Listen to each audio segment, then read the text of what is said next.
Making your way in the world today means giving it all you got. Taking a break from all your worries sure would help a lot. Wouldn't you like to get away? Sometimes you want to go where everybody knows your name. And they're always glad you frame. Wouldn't you like... Oh, I don't know. No, that's more than enough, man. I love it. I haven't heard that one in a while, man. Classic. Good old 90s? Oh, show? Earlier than that. It was like late 80s into 90s, and then that's when they wrapped it, right? Yeah, I think they ended in like 93, 94. I could be wrong. But Could you imagine like pitching that show back then, and you're like thinking, we're just going to have a bunch of guys and girls in a bar just talking? Yeah. That's the show. Yeah. And it was a huge success. Yeah. You could probably do it on a job change site. the scenery. No, nothing at all, man. Ryan, welcome to the show, man. Thanks, Manny. Appreciate Thanks so it. much, man. Honestly, I've been itching to do this show because I wanted to talk to you because you got a lot of good things going on, and Oh, cool. Thank plus you. you also got I'm gonna say you almost built in a bunch of the provinces and territories too. Oh, yeah. It's like Been you haven't all over. stayed in one place, right? No, I did a little traveling when I was younger and moved out west and kind of built good relationships across the country, and we still get up and go. Yeah, which is good. Yeah, it's fun. We'll get into that, but let me do the quick deets here. So Ryan Buchanan's here, Buchanan Carpentry, Ryan at getbuchanan.com, and you can find him on his email at www.getbuchanan.com, and then on his IG, which is Buchanan Carpentry. I'm currently wearing Universal Aluminum. I got to look at it. Products. Supplier. Thanks so much. I'm trying to remember his name now. Oh, fuck, I don't remember his name. I got to start making a list of everybody. But I'm wearing his hoodie. It's a nice hoodie. Unleash your voice on the Construction Life podcast community. Are you passionate about the world of construction, trades, and all things building related? The Construction Life podcast wants to hear from you. Leave us a review, share your thoughts, insights, and experiences on your favorite podcast channel. Your review fuels our mission to create engaging and informative content for the construction community.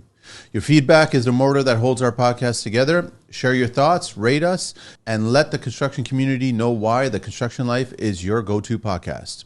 Visit our website and check out the nearly 500 tradespeople and construction professionals listed on the site.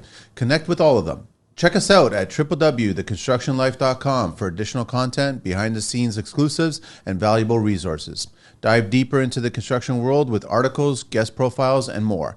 Follow us on Instagram at TCL_The Construction Life. Follow us on TikTok under the same handle, and tweet us at TCL Construction. Subscribe to our YouTube channel, check out our link tree, and find exclusive discounts for listeners. Link is in the IG bio. Join the conversation on Facebook, the Construction Life community. But now over to you, Ryan. I want to get started. The first thing I want to get started, I love the quote that you put on your, is it on your website? I think it's a house is made of brick and beams, but a home is made of hopes and dreams. Yeah. A little cheesy. No. Okay. It's not. Good. It's truthful. It's Yeah, honest. Yeah, it is. That's what I like about it. Yeah, it is. It's just wooden beams to us, but to someone who hires us, it's everything. Yeah. It's their dream, their vision, everything they've worked hard for, and we don't take it for granted. Yeah. So, yeah. How many years you been in the game now? It's like 20 years, isn't it? 25. 25 now. Yeah, I had How to do young the are you? math the other day. I'm 40 years old, but it's my only job. I've only had one job. Right out of high school. In high school. In high school. Yeah. Why did you pick up the hammer? My mom made me. She was asking for something to be built, or you No. needed to do something? No, I was just skateboarding, listening to rap music, just hanging around the house, sleeping in, and she woke me up one morning, threw a hard hat on the bed, and said, "You're going to work for a friend. Get up." No more Lords of Dogtown. No more Lords of Dogstown. Dogtown. Yeah. Have you seen that documentary? I did, yeah. Yeah, no, it's a great Yeah, documentary. it is. Yeah. So then, and that's it? You had no hesitation about it? You were just like, okay. Well, I had hesitations for sure. Who wants to get pulled out of bed and go work for At that somebody? age, huh? Yeah. And it's not like it was early in the morning. Like I showed up halfway through the day. And how was that first walk on? Intimidating. Like, what was the intimidating part? Like, there was the other tradespeople, or was it just a job site? Yeah, just doing something new. You know, sometimes that can be intimidating. And I At was that age, yeah. Yeah, I was kind of working at a snowboard shop, ski shop early on, and kind of just doing 1-2 shifts a week just to make money to buy Just a skateboard. to survive. Just enough. For skateboarding. Just for skateboarding. And Make it to the weekend. yeah, and as I got closer to the end of high school, I think my mom and dad were a little worried and just wanted me to start getting that work attitude for the next step. And so I just kind of stuck with it. I put myself through university by framing houses. Paid for the whole tuition? Paid for everything. What would Can I ask what your parents do? My dad was a retired football player, and he later on came and worked for me, but he passed away like 2 years ago. Okay. And my mom is a very talented interior designer. She's a hardworking woman. She renovated our houses growing up by herself. Did you guys help out? Did you help out? Yeah, we had to clean up the mess. Okay. Of course. Which is great, but at least you're contributing. Absolutely, yeah. Okay. All right. And then he was working for you later on. Yeah. My dad was dabbled with a few things after football. And before COVID started, his insurance venture just wasn't filling his schedule. So he started slowly working part-time with me, working in the office, and yeah, it was nice. How many years did you have working for someone to build up, I guess, your career, your knowledge before you went on your own? A long time. Yeah? Yeah, so 18, maybe 12 years. Worked through high school, just building complete houses for somebody. How many different employers did you have? Not a lot. Okay. Sorry. So maybe four employees. That's still a lot. Well, in construction, a lot of guys just hop around, just trying to get a dollar these more. Days, yeah. Yeah, I paid my dues with some companies making no money until I was able to make it to like lead carpenter.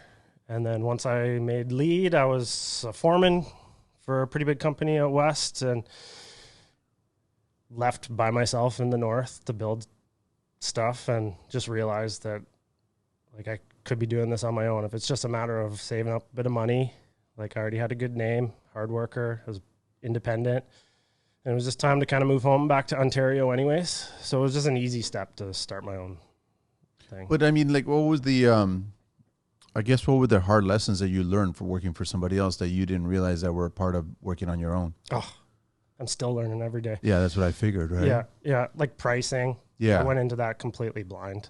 Like I only charged a little bit more than I was making as a foreman, honestly, because I just didn't know. Because you just didn't realize. But you didn't also think to ask, right? Yeah, who do you ask? You're not sure who to ask, right? Yeah, at the time, when I started my own business, I kind of subbed out work, and I started a consulting company at first. Okay. Because I didn't want to get a big crew. I didn't know exactly where I was going to find most of my work.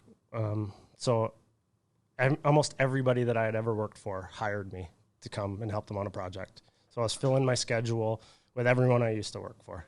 Networking. So how do you have a conversation of what they're pricing their jobs at when they're subbing some of it to me? They won't. They won't.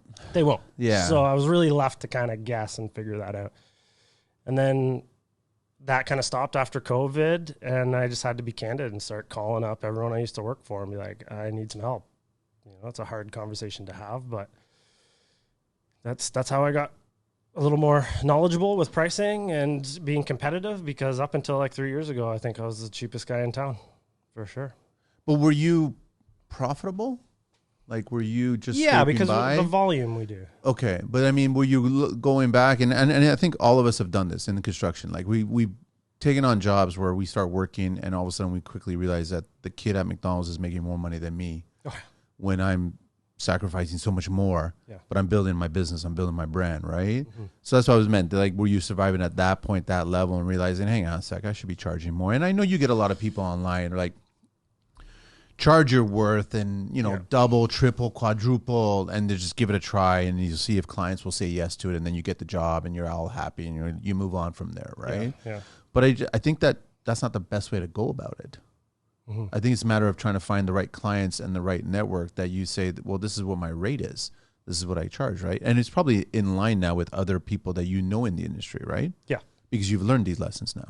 Yeah, I've learned the lessons, and honestly, the best help that I got was networking with people and meeting people that worked for contractors and them actually letting me know what some people were charging in the business. And it was an eye-opener. It's like, holy crap. Now, are framers open to sharing? Framers aren't, no. That's what I thought. Yeah. Like they're very... this is my bubble. This is what I've grown. You can ask me about anything else. You can ask me about tools I make, blades I use, hammers I use, all that stuff. But don't ask me about numbers, man. Yeah. But GCs, they do, depending on the level of the GC and where they work and how they, I think in the back of the head of a GC is like, are you going to become my competition at some point? Yeah. There's still, that ringing is there, right? For sure. So you got to be cautious about it, right? But Yeah. is that with you now when you get a younger person coming up to you and they're in that position that you were and they start asking you questions about your business? Are you thinking that or are you thinking, I'm going to help this kid out? Help. That's it, right? You know, we don't have competition anymore. And where I'm from up in Simcoe County, all my competition are my friends, and I'd gladly recommend them to anyone, and we do. Like, if we can't do all the work, Ryan will do it, or Dave will do it, or Jamie will do it. You know, we have no competition anymore. It's the best way to look at it. It is. Yeah, there's a lot of work out there, and there's not a lot of us doing it anymore, believe it or not. Well, I know you know. It's come up all the time, right? Yeah. We talk about it all the time. And I mean, how many guys on the crew with you right now? Right now, it's just 2. Just 2, Yeah, eh? we're super small for the past year, and hopefully on Monday I got a few resumes I got to go through, and then by April we want to be at like 5 or 6. But the work that's coming in has got to be more than 2, like for 2, I mean. Oh yeah, yeah. So how do you handle that stress? Well, I'm not taking on like everything like I used to. I used to say yes to everything and have 4 or 5 things going on at once, and Who's coming at you first? GCs, homeowners, designers, all of them? both. Yeah, all of them. So you're getting bombarded with messages, texts, calls. Well, it's slow. It's been a slow winter. Yeah. Even though it's been a nice winter, I guess people just kind of backtrack a tiny bit. Slow. Like, we were so slammed all fall, all Christmas break, and then January, it's just like super quiet out there. We're gonna, by the end of February, we'll be back to being slammed, but there's a weird little lull going on right now, and Take advantage of it, man. I know, absolutely, I'm not complaining. Because normally it would be bitter cold in February Yep. and lots of snow, and you might have a job and you'll have to be shoveling plywood. Yeah, well, you know, that's part of the game, and I'm used to that. That's not why I don't want to work in the winter. Like, I worked in the Yukon for a long time in the winter. That doesn't bother me. How many provinces have you hit, like, and territories? Because I know you've been up to the Yukon, right? Yeah. I've done a lot of work in the Yukon, a lot of work in northern BC, all over the lower mainland of BC. I've built a house in Saskatchewan, renovated one. I've done Calgary, a couple different places in Alberta, northern Ontario. I don't think I've built anything out east. Nothing in the East Coast, I don't think so. No. Not Quebec? No. Nothing in Quebec? No. I thought about moving my business to Montreal for a while, but that would be a tough one. CCQ. What's that? The organized mafia of construction. I know. Anybody who's listening, they know what I'm talking about. Yeah. But it's just a shame how they don't really focus on inspecting businesses or job sites. They just focus on acquiring money on a certain monthly basis or whatever, per project, right? Yeah. Depending on who's on your job site, right? Yeah. It's just a funny system there. I don't understand how that system works. How if you're licensed to do one thing, you can only do that one thing. You can't touch another thing. You have to get licensed for that, and I think you're cap out at 3 or something like that. Oh, really? All the Quebec guys will correct me on that. It's something to do with that. Oh. So if you're a framer, you can only frame. But if they see you start tiling or doing something like that, you can get fined for it. Really? That's the CCQ mafia thing. Oh, so shit. I didn't know I just anything like, about that. and I guess a lot of guys do it. They like it, but because they don't really get bothered. Yeah. Other than that, and I look at it like that's a big bother.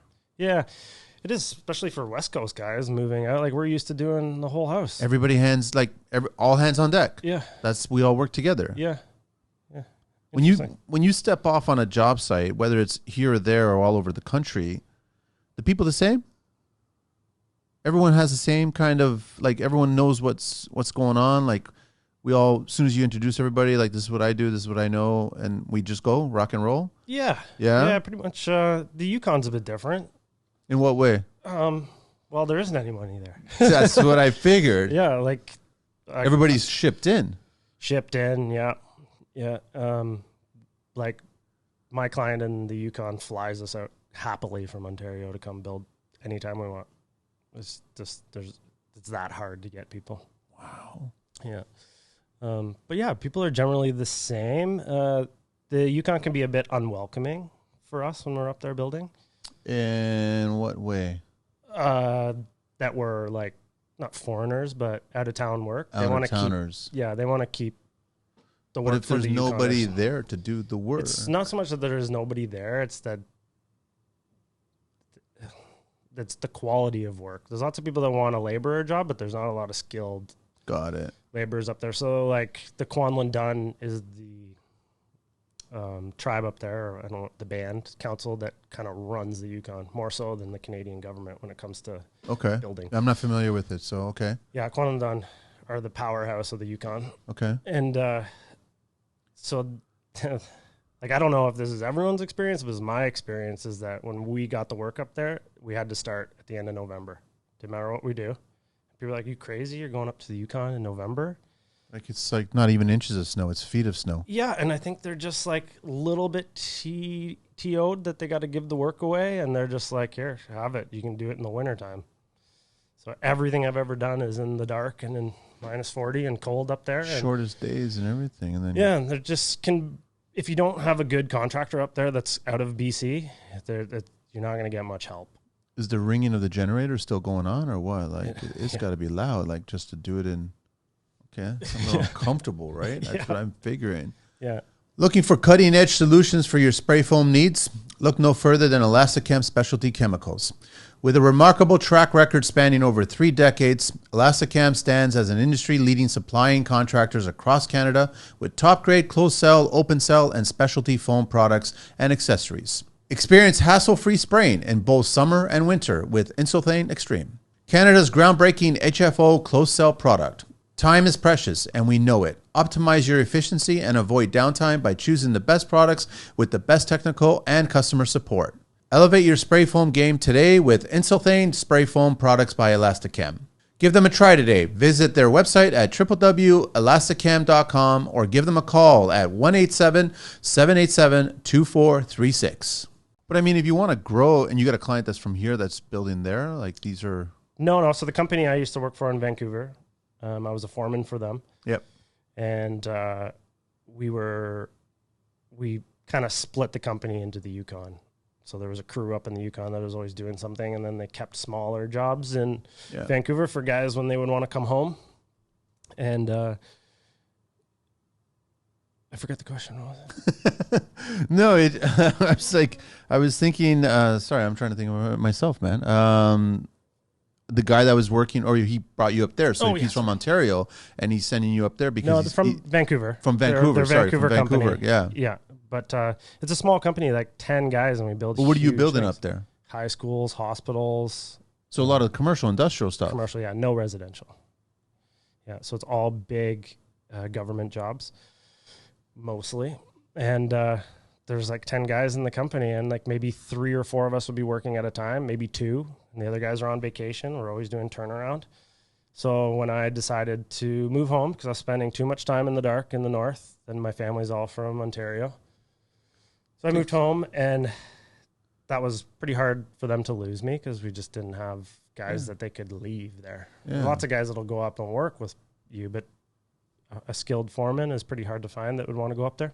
How long are you going up there for? Like, what's the max before you start realizing, hang on, I need a break from this? Yeah. They would just let us lose our mind up there. It was like, you could just pick up the phone and be like, I need to go home tonight. And they'd have a plane ride for you. Because we would work months. Nobody wanted to do a 2-week shift because the pay was so good. So most of the guys on our team would have competitions of who could stay up there the longest. And being the foreman, and I'd had to kind of babysit all the guys, I kind of started to cap it after 8 weeks. Because guys get really testy after 8 weeks. So everybody bunking with each other? Yeah.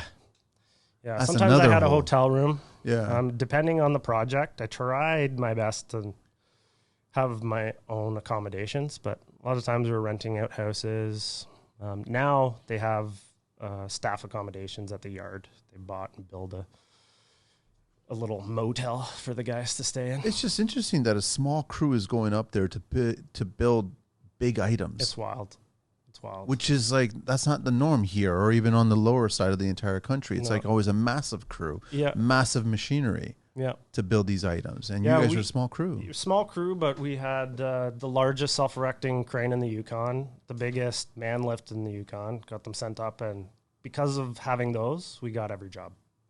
So we could keep up. We would prefab stuff in our yard as much as we could, truck it downtown or wherever we're building in Whitehorse, and crane it all in with our own crane.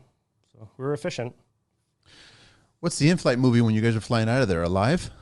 The gray. I can only, or the gray. The yeah, gray, even the that gray. used to stress me out. Holy cow. Yeah. Because I can only imagine you're landing and taking off. Snow. Oh, yeah. In the dark, in the snow and blizzards, like just wild. And to get home, I'd have to fly through Northwest Territories to Yellowknife and then to like Winnipeg, these weird routes just to get. I've seen some of the pictures that you were sharing. It's just, it's like snow mountain terrain. Yeah. And you know how small of a speck we are Yeah. on that image of that landscape. The Klondike is crazy. Yeah, it's unsettling, some of those small plane rides. You're just tense going out of there, right? Yeah. Prop planes? They're all prop planes. Some, yeah, but mostly, for the most part, we worked in Whitehorse, so you could get like a smaller, I don't know what they are, Okay. but it's not a prop plane.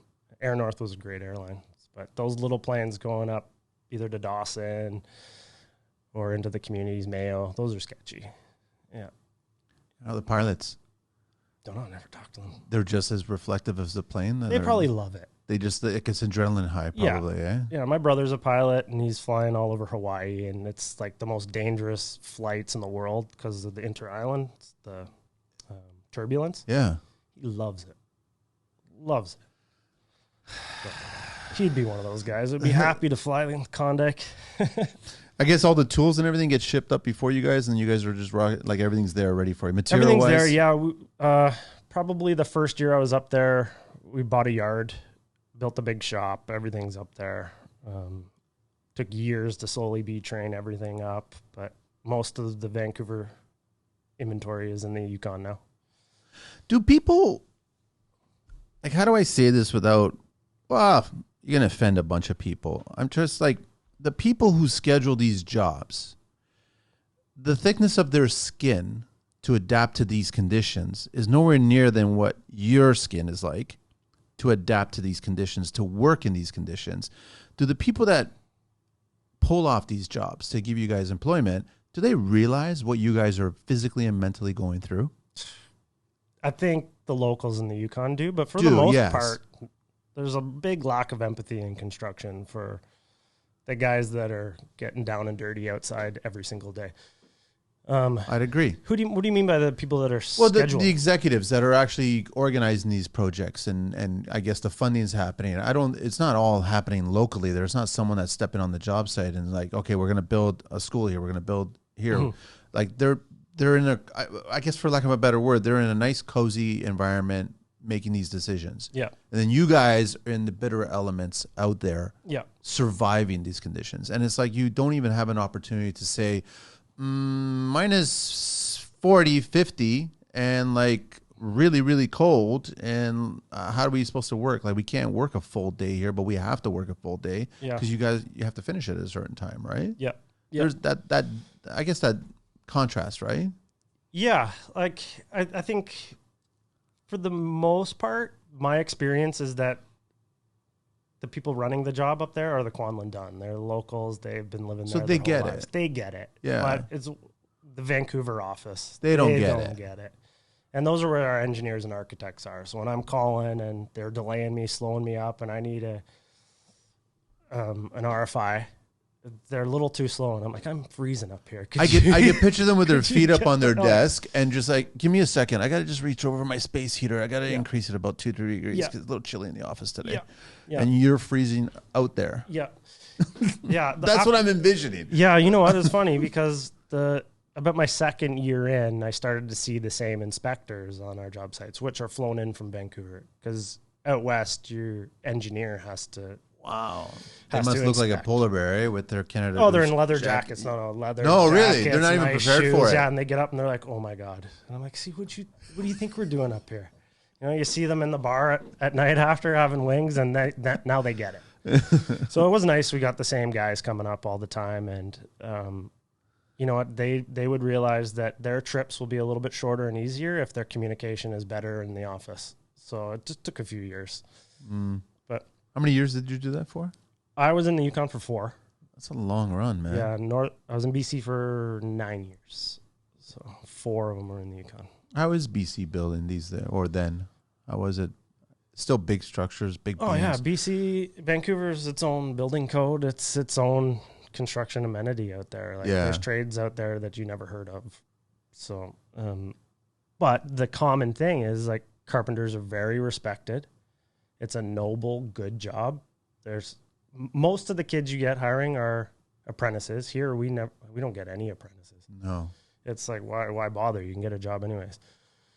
But out there, kids go to school for it. They grow up wanting to be a carpenter, but they do the forming, they do the framing, they're building stairs, they're doing like finish siding, wood siding on it. Like they take pride in their work. So it's a respected job out there, but complicated. Like nothing is easy. A little tiny house is quite like side of something seismic.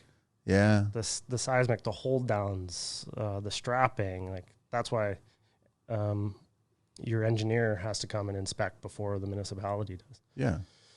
But yeah, it's cool. Like it steps up your game. If you want to learn, go out west. You'll learn a lot. Yeah. I almost feel like it's treated as if like the European, the UK way. It is. Right? Exactly. Versus here it's not the same. It's not. Everyone passes the buck and they only want to do the bare minimum and get in another company to do that. Whereas out west, it's like, how much of this scope can we get? Well, you're also rare, Ryan, too. Is like you tackle every bit of a structure because you do full rentals, you do full builds, you take care of that, but you're also doing the framing, you're doing concrete, you're doing all kinds of stuff. Yeah. Most framers are framers. Yeah. Most concrete are concrete. Yeah. Like, but why? Why do you want to? You just keep busy. You're staying busy. Why me? Yeah. Because of spending my time out west. Like, I loved it. Like, I went from framing houses in Ontario to moving out west and starting concrete, and then kind of adapting to concrete really quick because framing houses is pretty close to the same idea. You know, it's cutting wood and forming and reading plans. Bigger beams. Yeah, but it was awesome, and I took to it quickly, and I battled whether I wanted to start a framing company back home or a concrete company.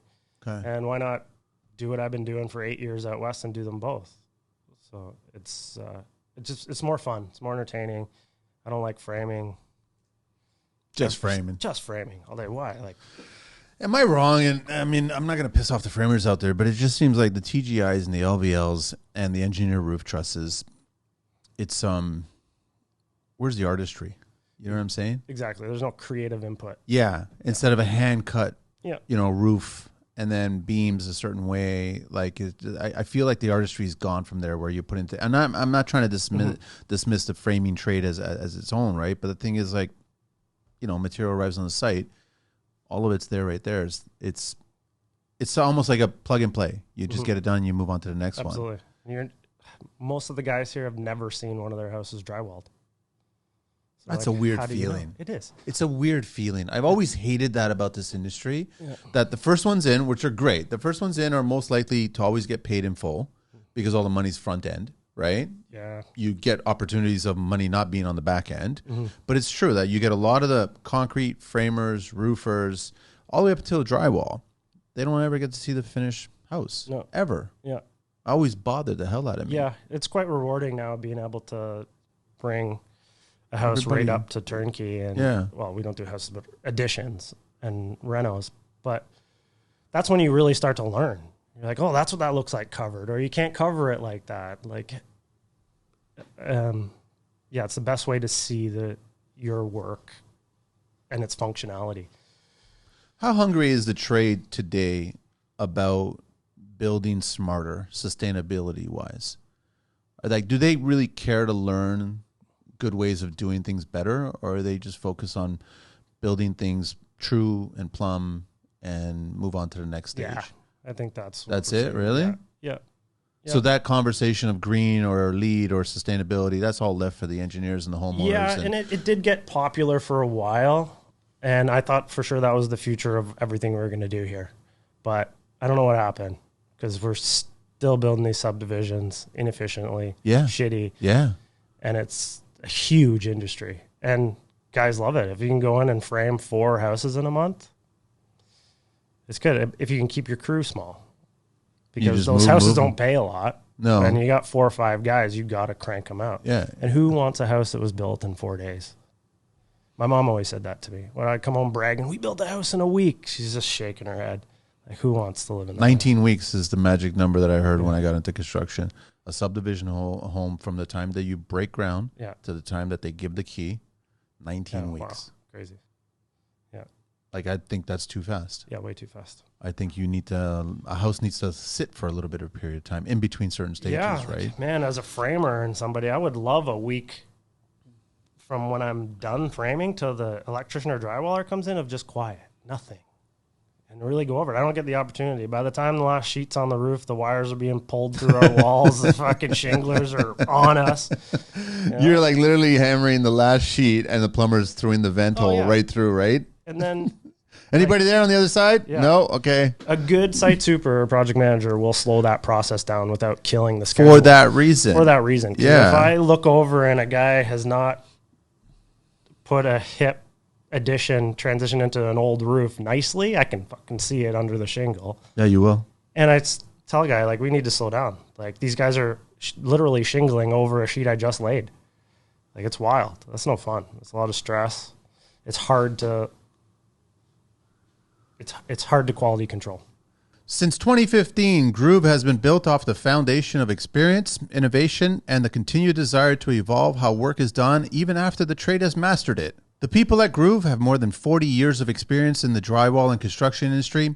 Their commitment to both the growth of the company and the individuals Groove simply calls clients is unparalleled. Their mission is to empower builders, designers, and architects with the freedom to build on their designs, to encompass creativity in all of their projects without sacrificing quality, efficiency, or affordability. They accomplish this by providing production-focused solutions and design workflows that allow builders to overcome their construction limitations through drywall. They see drywall in a different way. Innovate, inspiration, integrity. Groove Industries. Check out Groove Industries at www.grooveind.com and on social at GrooveIND, and reach out to them on their email, orders@grooveind.com, or steve@grooveind.com, and Andre J @grooveind.com. And also their phone number is 416-629-3756.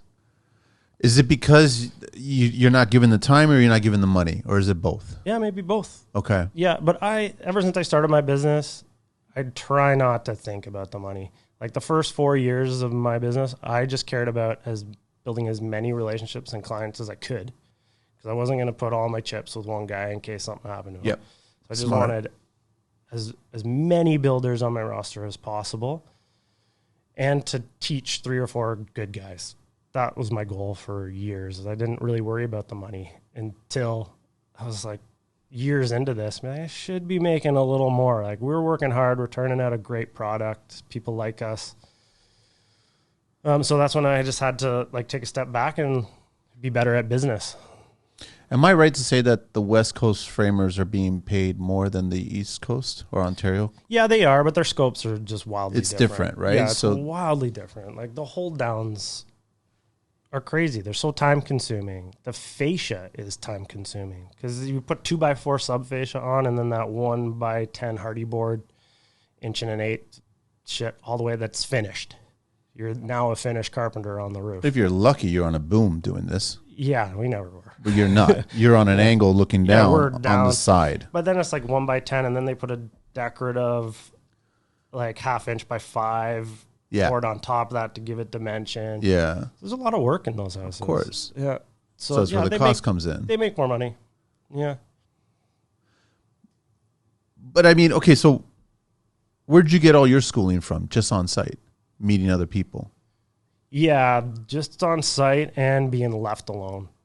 To figure it out to your own devices kind of mentality. When I switched from residential to commercial and went up to the Yukon, like, I had no help. I remember my first trip up there, I was dropped off at a hotel with a roll of plans that were about 200 pages. It was fucking metric. I didn't even know what metric was.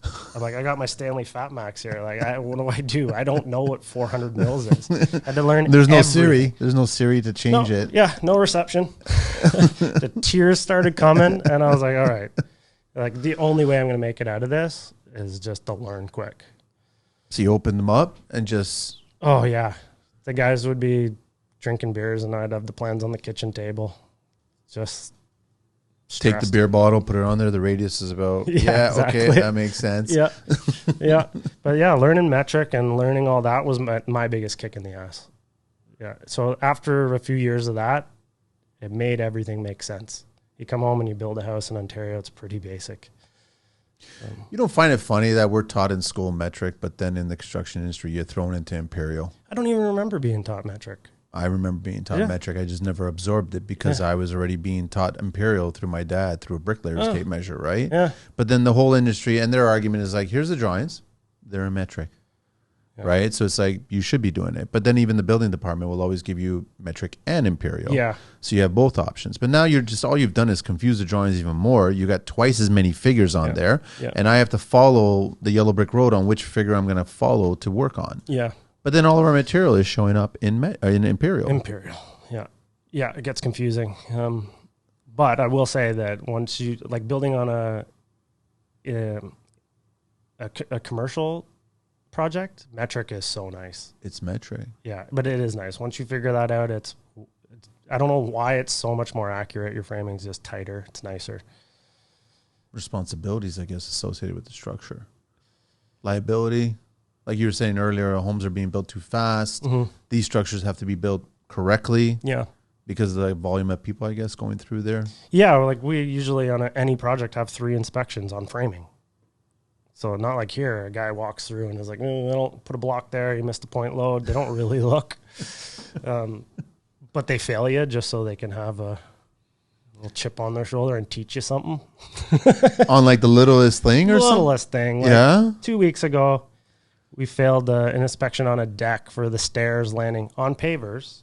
Okay. Because it was spec'd to land on pavers, and we just wanted one Tapcon in the stairs into the an 1.5-inch paver. You wanted a Tapcon, the stringer Tapcon into the paver. The pavers, yeah.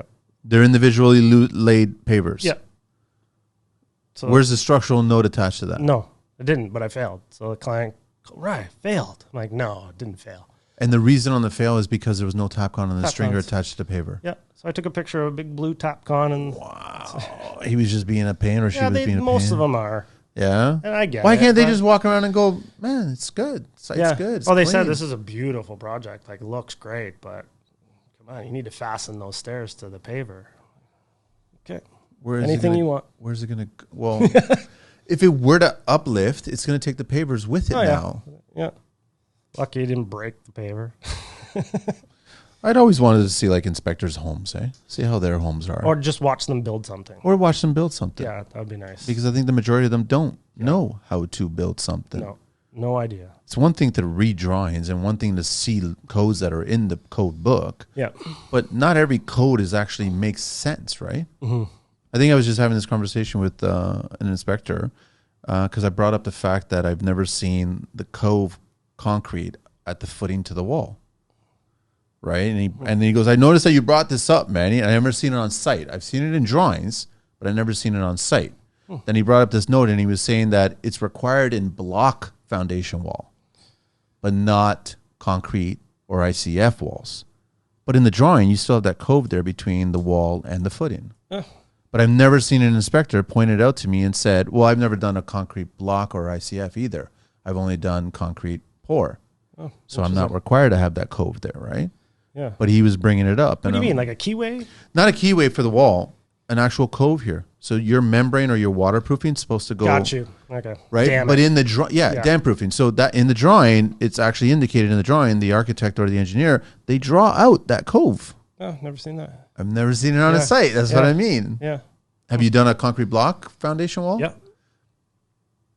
According to the book, it's there. Yeah. You're supposed to have it on a block wall, not on a concrete pour or ICF. I always run my blue skin down the wall or my dimple wrap anyways down the footing. Even if you bring it down and you tighten it to the corner and you bring it over to the footing and bring it to the face of the footing, water's not going to penetrate. Moisture's not going to penetrate there. Yeah. You making a little, skateboard ramp there doesn't do anything. Yeah, you would think they would tell you to clean that up, cut it and tuck it in. So it's just like, have a little understanding of the tradespeople that are on site. Mm-hmm. And we get what's drawn, but you can't necessarily always build exactly what's drawn. Mm-hmm. It's not a car that you're selling to the masses, and all of a sudden like, oh, this door looks a little different or something like that. No, it's a custom home. Every home's a custom home. Yeah. Yeah. I'll get some can be letters. It fussy. doesn't matter. Yeah. I'll get some DMs and shit. And I'm like, well, you know what? Then get on the show, guys, and let's talk about this shit. Like, I mean, get on the show and like give me all the pictures of things that you built. I want to see what you built, and let's talk about you. And let me be the inspector on your job site now. That'd be fun. That'd be fun. I'd be like, I see a few code violations there right now. Yeah. TCL violations. Yeah. That's what it'll be, man. We're getting quite lucky though with seeing like the same inspectors on our projects, and they're just like, oh, hey, what's up? And they with a little explanation, if there's something they're worried about, that's all they need. Yeah. You know, a little talk about it. But when I'm not there or something, there's someone new, God, it could be anything. It could be anything. But you don't want to get too friendly where all of a sudden you have a whole camera roll of party pictures at the end of a job site or something like that. Yeah. And he's in that picture with you guys, right? Yeah. It's amazing. All these projects got passed. Yeah. Do you like ICF? Speaking of which. Yeah, I did. Was it easy for you to embrace? No, like. It was weird to embrace. Yeah, traditional concrete forming is just, I love it. Yeah. Absolutely love it. ICF kind of just feels like cheating, but it's nice. It's nice, and I get the purpose of it. And you know what? Depending on the situation, like I probably do it on my own house. Yeah, but there's just something about concrete. I love it. There's something about like really nicely poured concrete, especially when you strip them. Oh, God, and you the best see feeling. it when it's done really well. I'm not talking about, any voids or anything like that, but I mean, like if you see it really poured well and you strip it and you're like, looks nice, man. Yeah, that's the best feeling, and like my guys love it. Strip day is the best day because you're not getting yelled at. You're not laying out. It's not pour day. Pour day is hectic. Stress. Stripping is just crank the tunes, smash the stuff apart, clean up nice, and it looks awesome. It's rewarding. Like, but then you get onto the next stage, which is the first floor, and then you start building. Yeah, but building on your concrete's the best. It's the best. Yeah. Like unless you didn't do the best job and you're like, buddy. No, but if you did it, that's why it's like you've got an advantage where you're starting from the beginning to the end, right? Yeah. So you can only kick yourself if you didn't put those forms correctly. Yeah. And laid them out correctly. So yeah. And it's also really satisfying to have a really nicely squared foundation. Beautiful. Because that's the first thing that any framer does when they get on their site and they start squaring it up and trying to figure out how off is it. Yeah. And when it's not, they're like, let's rock and roll, man. Yeah. Yeah, it doesn't have to be perfect. Like, we grew up complaining about our concrete foundations just to pass the buck, But there's too many good tools and lasers that square your floors for you. So there's a lot of forgiveness, I guess. Yeah. In a lot of the stages of construction, not just foundation, not framing, just a lot of the stages, right? Mm-hmm. I'm still dumbfounded sometimes on hanging drywall on certain studs that shouldn't have been installed in that wall. You know what I mean? And I'm still dumbfounded about the trick that drywallers do when they cut a stud. Oh, yeah. Cut a stud or throw a shim in it. Yeah. I'm like, what about the structural integrity of that stud? Yeah, we were taught that years ago. Just carve it up, sink a nail in it. Yeah. We're doing something else there. I think something else bad is going to possibly happen. Drywall straight. Okay, good. Yeah, as long as it looks good, right? Do you like the hand cut roof? You do them a lot or no? Yeah, I'd say probably done more hand cuts than truss in the last 2 years because we kind of switched to renos. The renos, so you're tying in. Yeah, you're tying in. Which is now you start racking in numbers in your head. Like when they do trusses on an addition, there's like 6, 7 trusses, and then the rest you're tying in. Like, what's the point? So you might as well just hand cut it. Yeah, you might as well. It's fun as a carpenter who just loves it. It's a blast. Hand cutting a roof. It's awesome. You get, and I got nothing against it. You get flack for the rigid. What do you mean? The miter. On your site. Isn't that what you're using these days, or no? Rigid? Yeah. Tools? A rigid miter saw. Is that not what I saw? No. Oh no, really?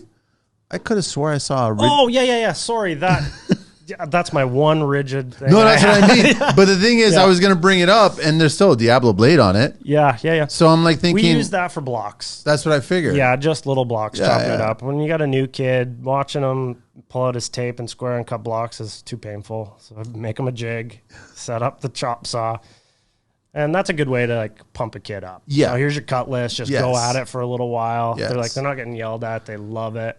Sitting in a corner chopping. It's great. Getting comfortable. It's a okay saw. It's a great blade. Go to town, get us the material that we need. Yeah. Simple as that, right? Yeah, I do actually have a rigid table saw. Damn. I got 2 rigid tools. No, but I'm not faulting it. And I was having this conversation with somebody else because I gave him a compressor of mine. I was like, dude, I'm not using this anymore, right? Take it. But the valve was broken off, right? So you just got to change that valve, right? It's like 30 or 40 gallon one that I had, right? Yeah. It's a good compressor. It's a pig or whatever, but it's loud and it takes forever to fill. Yeah. And I was like, dude, I don't use it anymore. Take it away. I don't want it, right? So take it. And then I saw him that he was getting rid of it too because it was too loud for him and it's taking up too much space. And I was like, yeah, that's what I meant. That's why I got rid of it. Yeah. And then we got into the whole back and forth. Like, why you have such a hate towards DeWalt? I was like, I don't have a hate towards DeWalt. I have I have a hate towards all of them. I have a love towards all of them. And I just said, listen, everybody, as long as the tool works for you. That's right. Simple. They're all the same. That's why I didn't say I have a hate towards rigid. Listen, when I got started, my whole arsenal was rigid. Yeah. Because of the lifetime warranty. Yeah. They were shit. Yeah. And I was constantly replacing them. Yeah. And the batteries would take about maybe 2 hours to charge. And they sounded like a vacuum when they were charging. But then I chose whichever brand I was going to go. Yeah. Right? So, but you got, I mean, first of all, you got to give credit to you where Hitachi nailers, right? The only nailer. That's it. Thank you. So I'm sorry. It's the best one. And I know that a lot of you guys in this industry, you hunt and scour through the whole digital landscape to find parts. Or if you can, be lucky enough to find another one. Yeah. And to get it. I just buy every Hitachi I see at the pawn shops in my town just for parts. We probably buy 2-3 new ones a year, the full metal ones, but there's no other nailer like it. Like the Passload's not as good, and that air nailer becomes like your arm. You know, some guys don't put it down all day. No. So that's that. You got to have good feel with your gun. Skill saw, maybe, but they're still all the same. It's the guy operating the saw, not the saw. Yeah. And as long as it's a worm of some sort, you want to go corded, cordless, or whatever, it doesn't matter. I don't care what color it is. Yeah. But I think when it comes to the nailers, that's why when I start seeing a lot of online and everyone's talking about the new features of any new nailer that comes out, you can still put it up against this old one, and it still doesn't do as well. No. I don't even have any of the new nailers. I don't have a battery one. I don't use them. I don't think I'll give up my compressor for a long time. Why do you love the Hitachi so much? Because they fall off the roof all the time. Like we use New Hook. Shout out to New Hook. We love them, but they're great. Shit happens and they fall all day long. And it's not so bad when I drop it, but when my guys are dropping shit all day, I get a little like easy on the tools, boys. But the Hitachi holds up. It holds up. You pick it up. Holds up all the time, and it doesn't jam. It's easy to maintain too, isn't it? It's easy to maintain, and the mag just is pretty universal for all those stupid cheap nails they're making these days that aren't the 37 degree for a pass load. Yeah, whatever the stupid thing it is. Yeah. Pass loads are nice, but they need to be serviced all the time, and they're expensive to service.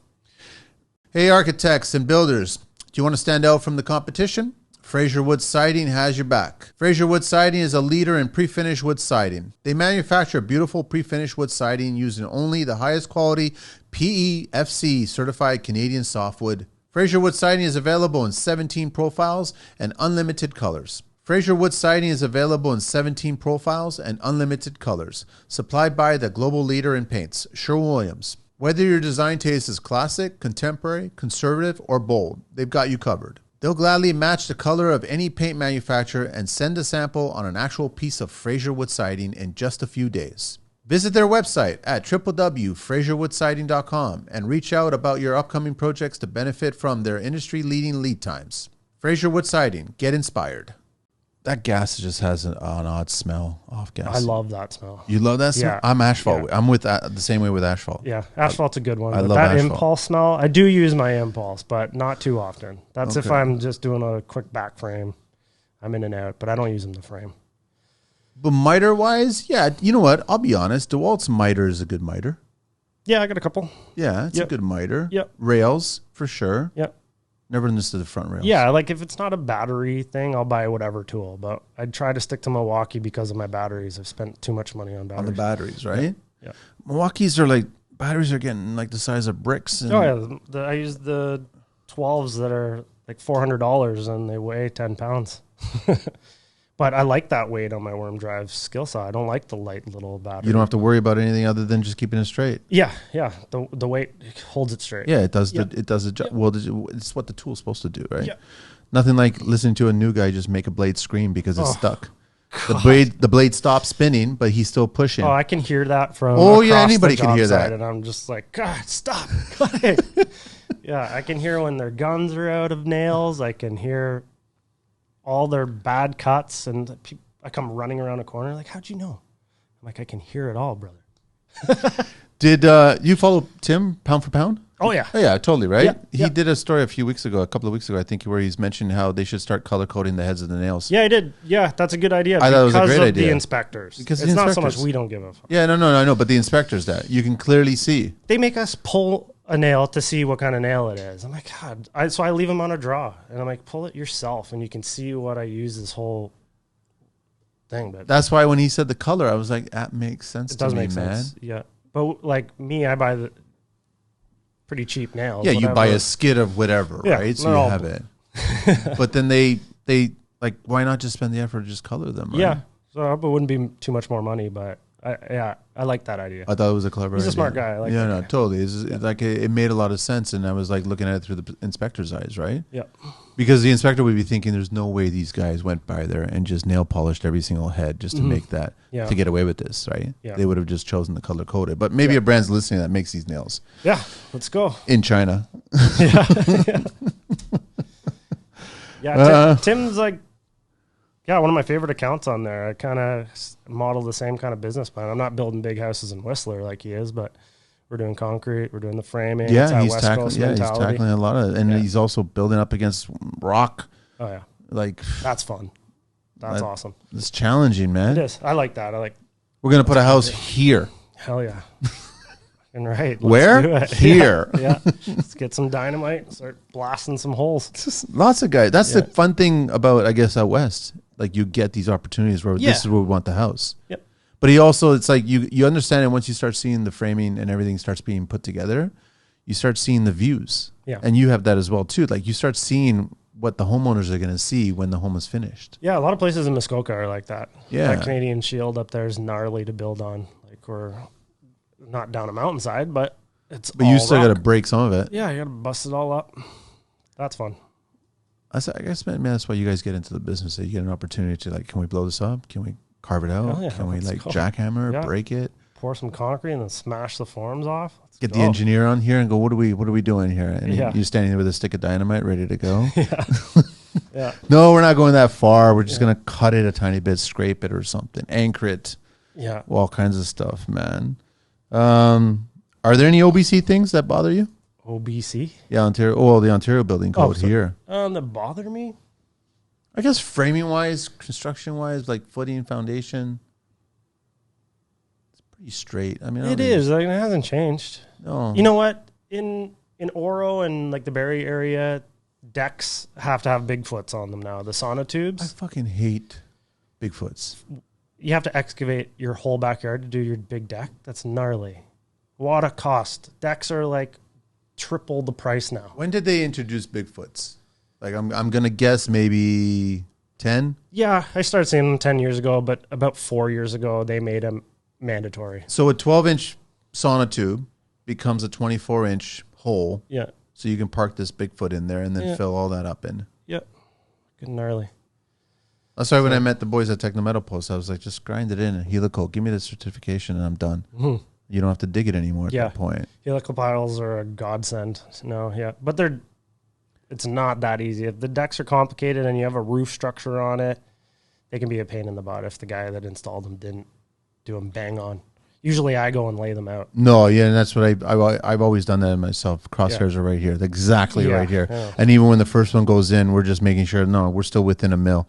Like, this is where I need it, right? Yeah. So we have a little bit of forgiveness on the saddle. Yeah. But that's critical. You can't just take the day off and go someplace else. No, You I gotta get calls babysit. from our clients and builders all the time being like, the sauna or the helicals are going in today, so you can have it tomorrow. I'm like, well, I don't want it anymore. No, Like, I wasn't there to do the layout. It's guaranteed it's gonna be off. be off. Especially when you got a saddle in there not the right way. It's like, oh man. I guess most people are asking for composite decking. Or I guess up north you're gonna get a lot of wood. Yeah, a lot of wood. That didn't really catch on huge. No, Not really. Not for me. Like I know, like a Muskoka, not for me. Muskoka and like cottage areas where they're just building a big, massive. It's wood. Wood or that fancy. I forget what it's called. That word. Ipe. Ipe. Yeah. Yeah, but composite, like in our area, it's not that popular. Because they understand the value of wood, real wood. Or just price. Yeah, but well, I mean, certain composites are getting more expensive than even high-end decking wood products, right? Well, yeah. Yeah, extremely expensive, right? Yeah. So, do you want your deck, that's one of the last things you're building on your new home, to be triple the price of just the wood and be done and move in? So, yeah, we don't do a lot of it. Yeah. No. When you grew up in the industry, did you look up to certain builders? Yeah. Are you still looking? A lot looking? of them are on your show. Really? Are you still, so you're still looking up to them? Absolutely. Really, huh? Yeah. I have a good rapport with all my bosses too. Like they're mentors. I need them at this stage in my career. Yeah. But like my house growing up was always a construction site. My mom was always tearing down a wall. She was always mudding a new one. She was always painting. She's always building something. So Jim Carrick was always on the TV. Yeah. He's our guy in our house. Yeah. You know, that was somebody I looked up to and thought, yeah, that's an appealing job. I want Jim's job. But then there's guys like Mike Holmes. Sorry. I don't give a shit, man. I have respect for Jim. And it's funny enough, you bring it up, his Reynolds for Heroes Gala is happening tonight. His annual event that he's having, right? He's always done that charity, which is great, legitimate charity, cool. And a huge support for the military, Canadian forces, and he's always done it. I think it's going on 11 or 12 years now that he's been doing it. And I've had, as you heard, I've had him on the show several times, and we've had great conversations on and off the show. Yeah. He's a wealth of knowledge, man. He's not afraid to share. What I always remembered the most about him was he never got rattled. No, he was always level-headed. Some disaster I've never seen him. He was just like, is what I've never seen him. Have you ever reached out to him? No. I'd love to meet him. Reach out to him. Yeah, I should. Just reach out to him. Well, I don't think is he on Instagram? He's not on Instagram, but you could probably reach out to him through the Reynolds for Heroes page, or you could even just call his office, Carrick Hall. Okay. The message will get to him. Yeah. Because I was just talking to Greg from Generation, and he goes, I was talking to Jim. I passed by, and I wanted to get Jim's opinion on some drawings that I'm working on. Oh, sweet. And we got together for a coffee, and he gave me his 2 cents, and it was valuable information. I was like, that's Jim. That's what he does. Nice, yeah. I would totally encourage you to do it, man. I will, because I'm slowly trying to get a little bit more work done in the city, because I'm spending a lot of my time in the GTA now. So... yeah, I'd love to talk to someone who's had that experience down here. It's a different beast building in the GTA, man. He's handled more than his share of projects, and he's had more than his share of just city officials and everybody like that. Yeah. But he's always loved educating the next group of kids that are coming up his way, right? Sweet. And so it's like he's more than welcome to do that, right? Oh, and that's why he was doing the show too as well, right? I'm sure now I'll probably get a phone call from him saying like, stop fucking telling people that. No, he's never said that. He's never even indicated that. That's just a kind of person like that. When it gets to the other, puppets on TV there, if they really cared about teaching or educating the industry, you would see them doing that. Oh yeah, and none of them are doing industry, that. Yeah, right? The kid's afraid to go into the industry. I think, exactly. I think that he'd be too nervous about to ask a question that's not on a cue card where his answer is. Yeah, that's the problem I have with him, right? Like Jim doesn't have any cue cards around him. Yeah, he's not cheating. There's no cheat notes. He's giving you his opinion of what he's gone through. Yeah, he's not giving you what he thinks you should do. He's just offering what I've done in that situation. Yeah, you take that information now and you run with it if you want. Yeah, I got that from his show as a young kid. I was like, this guy is like not afraid to acknowledge his mistakes on TV. Something that might affect his business. He's like, this is what happened. This is how we're going to fix it. It was the first and only guy I ever saw on TV regarding construction that ever did that. Yeah. It was a real reflection of the industry. Yeah. And then we all get into the industry and we're like, holy shit, that was almost like a mirror. Yeah. No kidding. We are in the same situations now. Yeah. We're confronted by the same. Yeah, they made it look so easy on TV, but not. Jim just made it look real Reynolds, man. That's what it was, right? It was a shame that it stopped. I mean, I know all the reasons why it stopped, but it was just like he just had enough of the behind the scenes crap, right? Yeah, I bet that's a lot. He just wanted to focus on the actual work, the construction, right? Yeah. But yeah, no, and that's it's funny how you grew up on that. I grew up on that. I grew up on that on This Old House. Yeah. This Paying attention to as much as he was entertaining and funny. Bob Vila. But Bob still threw himself on the job site, and he was humble about telling the audience, I didn't do this. Here's the person who did it. Yeah. I want to introduce you to the person who did it. Yeah, he did do that. And I love that about him. He wasn't like, look what we did today. Yes, he's like, he this never. guy over here, what he's doing. Yes, I want to introduce you to so-and-so. They're handling the foundation. They're handling the framing. Yeah. They're taking care of it. Notice how they're doing that. That's what I respected about him. Yeah, for sure. But he really didn't know much about construction. No. But he was in a playground. He was a wood shop guy. Yeah. Same with Norm and all those guys. But it was like, that's what we Yeah. grew up on. Like, that's what we kind of like, that's kind of cool, man. I want to be a part of that. Yeah. That's what I liked about it. I used to love those shows as a kid that the BBC aired. I can't remember the names, but they would restore old ancient ruins, not ancient ruins, but like They would dive into them, man. yeah, big old country farmhouses in England with the hay roofs. What do they call that? Oh, the thatching. Thatching. Oh, man, there's a guy I follow. Yeah, the thatching guy. I can't stop staring at his shit, man. Unreal. It's unreal. Yeah. I think, what is he? Got to be one of the only guys doing it. And he's got to be younger than you. Yeah. I think he's in his 30s. Yeah. But the way he's just, I've seen him start it, finish it, it's art. do the ridge, and like it's art. Yeah, it totally is. Yeah, it's unreal. It's like, it makes you want to have a house like that. Like sure. downtown Toronto in Queen West. Yeah. And if it's not thatched, at least those big stone tiles. Oh. You know that they do? Those are cool. I want to drop one of those, but they don't do any of that shit right now, man. I don't see that down here. We see the same houses being built. Nobody wants to take a risk. You know what the risks are? Contemporary. Modern. Yeah, but to me, they all look the same. Cantilevers, all glass. They all kind of look the same. It's the same thing. Yeah. Kitchens look the same. Yeah. Bathrooms look the same. Yeah. It's almost like everybody went to the exact same tile store. Yeah. Exact same hardwood store. Yeah, it's on trend. Which is a shame because you have a canvas. Oh, at that point, and you're building those homes with that type of budget, like you can do whatever you want. That's the other thing. You have the numbers behind it. Yeah. But you got these wealthy people just like, no, we want to do this. You want what everyone else has. And that's okay. It's okay. It's a paycheck at that point. Yeah. Yeah. But it's kind of nice, like, if you find a client that lets you play a little bit. Oh, yeah.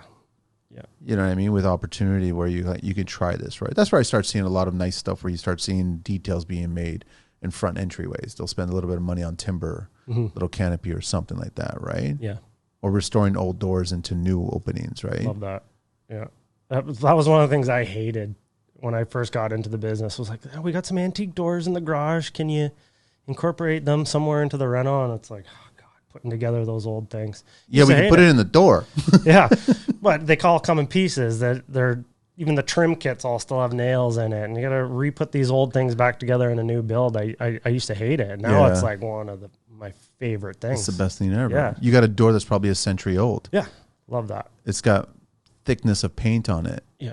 Apparently there's a door. Have you been to the door store? Is that what it's called in Toronto? There's Doorland Door Store. There's another place. Yeah, I think they'll take your door and they'll create a thermal frame for it. Oh, cool. They'll give you that headache. They'll take care of it for you. It's not cheap. Yeah, I don't mind. But it's still cheaper than getting a brand new mahogany or walnut door. Yeah, and it's got no character. Yeah. You got to build that character. It takes a century. Yeah.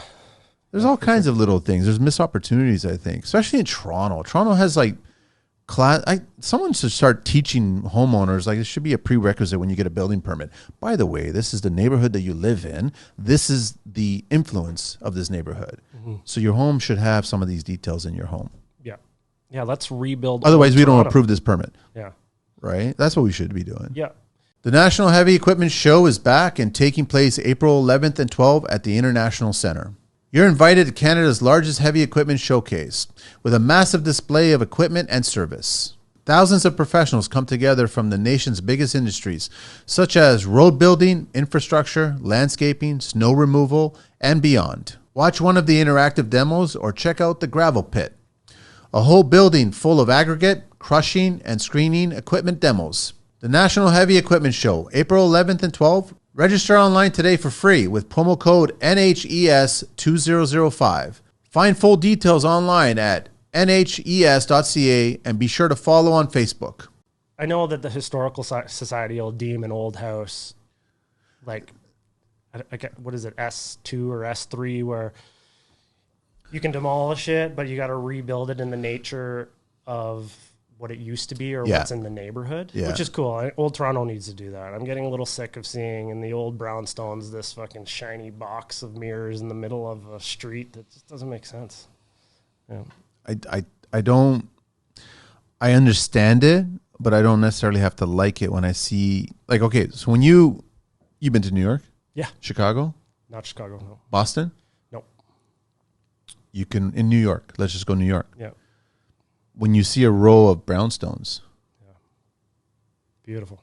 like they're 200, 300 years old, Yeah. they've been maintained. Yeah. There's a certain, even though every house is similar, they're unique. Yeah, but those brownstones, like right close to Manhattan too, the planters are gorgeous. The urns look like $100,000 urn that a little spruce is sitting in at the front door. Like, I love that stuff. Then we walk along Toronto Mhm. and you see a Home Depot planter Yeah, with a birch bark branch sticking and some in it. Pinterest kind of design on the face of it to be creative at that point. Yep. That's what Toronto's missing. And I think that the industry, the construction industry, tradespeople are trying to infuse it into the industry, but we're being roadblocked by a homeowner or designer or architect. I don't know, or maybe by the budget, maybe primarily by the budget. Yeah. Because it's going to cost too much. But I'm seeing really good work by certain people that are building certain things for people in Toronto. Quality work, doors, decks, front entrance, like simple things, small projects. It's there. I know what it costs. There's no way that every single tradesperson has lost their shirt doing that project. Yeah, no. They must have made some money off of it. So it's there. Yeah. You just got to find the right client, I guess, Yeah, right? it is. And everyone wants clean and new. So to present an idea where we're going to refurbish all these doors or put in these antique things in a new house is not what people want. Nobody's ever doing rooms anymore. Everything's all open concept because I guess Yeah. that the width of a house, which is 15 or 16 feet Mm-hmm. wide, Yeah. is too narrow to have a hallway and a separate room, a separate dining, separate living, separate everything. Nobody wants that. Nobody wants that. That's our biggest moneymaker is open concepts. Structurally, it makes sense. You just go one TGI right across. Yep. It's done. It's done. They're fun to do, but it's not my cup of tea. I do like dining rooms, a kitchen, a living room, separate. Like I like those old houses like that. You ever had an opportunity to do any plaster molding? Yeah. I haven't done it Really? myself, but I've had to get In a a house. Yeah. yeah. Ripping down the lathe and then having to get it to match pretty close. Yeah, especially like we're putting patio door in an old wall. Yeah. I got to call the masters Of course. to come and clean that up. Of course. Yeah. But it's nice to bring that back absolutely. Yeah. because those are the details that are important, man. Yeah. And that guy's booked. He's busy. Oh, of course he is. He's going to stay that way, right? Yeah. The real challenge is that you, as much as you're going to spend money on that and you're taking care of those details, you got to hire a really good HVAC person too, because you've removed certain walls and now you got to run things a different way. Oh, yeah. The asbestos after All every that. ductwork is wrapped in asbestos. But then you got to rerun the new one now, and you got to get up to Yeah. code now, and you got to add Yeah. HRV, ERV. You got to Yeah. do all this other shit, and now you got no walls to hide this stuff. Yeah. You got to be creative now at that Bulkheads point. or All tucking it kinds up of in the shit. floor, yeah. But there's ways of doing it. Yeah, there is. And that's fun. But like as a carpenter, we don't want to make those decisions for you. No. And we're left making those decisions. Like I'm on some jobs, I don't know what the architect's drawing a cartoon and the engineer is hardly speccing the house. Like honestly, with our renos that we do, I get concept drawings. Everyone's chinsing out on the builder drawings, and I'm constantly calling the architects. Luckily, I've worked with the same couple of architects and engineers So lately. they know what information to send you. Yeah, and they're just like, how do you want to build it, right? And I'm like, well, I want it this. I want a 3-ply here. I want a post here. And they're like, okay, we'll spec it. Just give me the sizes. But none of that shit's on the plans anymore. I've had other architects on the show, and they've said the same thing. It's Yeah. just like they're not doing what they're supposed to be doing regarding their scope. Yeah, it's wild. So when you do like a fixed price, and then I get ripping this house apart, I'm like, oh, I didn't even notice, because it's hard to stare at a set of plans. You can't get all the answers out of No. that. Yeah, so trying to explain to your customer, well, it's going to be... And then you're the bad guy. Oh, absolutely. Yeah, I love fixed prices. Sometimes it doesn't work out in my favor, but it makes you look honest. It makes you finish the job, and you're not having a big fat extra bill. Like, that's what people want. That time and material is a scary concept to pitch to people. Because they don't know where it's going to go. They're variable, Yeah. right? Yeah. But you also have to cover your ass, though. You got to run a business, You do. right? Like, I got a good idea of what's going to happen. You want an addition on, well, we got to shore up where we're ripping this wall out of a house to tie into, you know. But that's the crucial stuff that's left off of so many plans. Yeah. No numbers, no window locations. Like I'm a carpenter. I don't want to tell you where I think this window should go. But they're always going, what do you think, Ryan? Yeah, always. Always. I hate that question. Yeah. When I first started out, like in Vancouver, I was building $30 million houses. An architect would show up in a Bentley. The engineer would show up in a Hummer. And I just got off the bus or my bicycle. And they're like, right, how are we building this today? Like, what do you want to do? I'm like, there's something wrong with this picture. And I'm like, this isn't my job. I just want a picture with all the information on it. I'll build it exactly how it is. Because if you leave it up to me, there's a chance that you're going to say, oh, yeah, we should have went over a little bit more. And I'm doing it again.